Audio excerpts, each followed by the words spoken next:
Hey Rosebuds, hey guys, welcome back to my channel.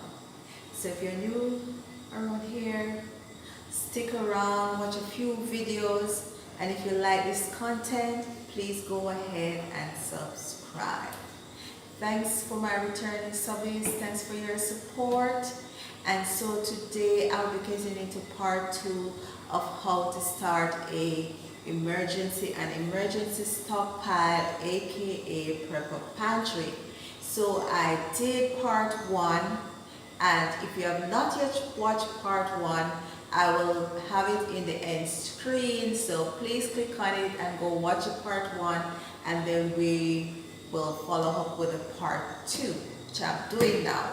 So okay, alright, we're done with the basics. So we have already prepped the basics, and as I said, I will be showing you the 5-gallon buckets that I've prepped, that I have my basics in, which is rice, flour, sugar, cornmeal, etc, etc. Okay, but first let's go ahead, and the next stage, or part 2, after you're done with the basics, then you need to move up a little notch. You need to move up more. So I would say the second stage is to beef up your proteins. Yes, you have the beans, dry beans and canned beans as your protein, but you want to beef it up some more. So the next stage that you would go to is some canned meats and some canned fish. So here I have canned tuna. Okay, so here I have, so you can get some cans of tuna,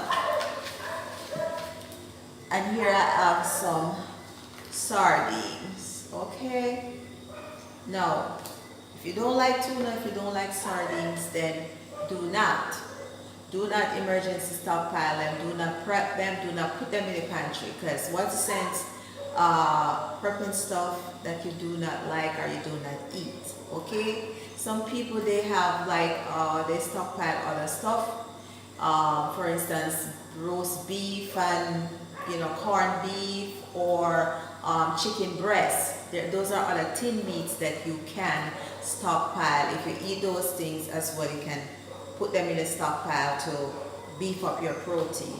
The other protein source can be from nuts and seeds, etc. So here I have my almond butter, and you can do peanut butter, but my favorite is almond butter, so I would definitely be having my stockpile with plenty to have enough almond butter. Okay, so you can have almond butter, you can have all the other seeds, and whether like chia seed, flax seeds, and all of those nuts, but those things, you can store those things, the nuts and the seeds, in your refrigerator or in your freezer for them to last longer. They last longer in that condition than in a shelf, on a shelf in a pantry. Okay, and also the next thing that you should be stocking up on is seasoning. You want your seasoning. I have my all-purpose seasoning. I have turmeric, which is good for inflammation. I have parsley. You need your black pepper and all that. Cajun, whatever seasoning you like. The seasoning that I like might be the seasoning that you do not like. So you have to stock up on what you like and what you use on an everyday and a regular basis. Now, you really want to have those seasoning and condiments, because you don't want to get food fatigue. You want these things to spice up your food and to make it go down easier and to make it taste better, so that you'll want to eat it. Because remember that if you cannot go to shop or anything like that, then you want to have all the things that will make what you already have taste better. And you want to have stuff like also to make warm tea, cup of tea.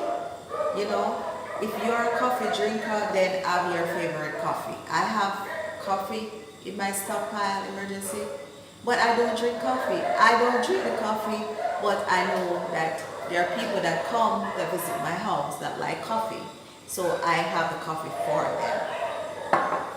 And here are some tea bags You know, so you have your tea bags, you have your coffee, and you can have other stuff like Nesquik or Milo or Horlicks, whatever you like to make your tea with. Loose tea bags, peppermint, whatever you have. But you need something to make something warm and a hot cup of tea.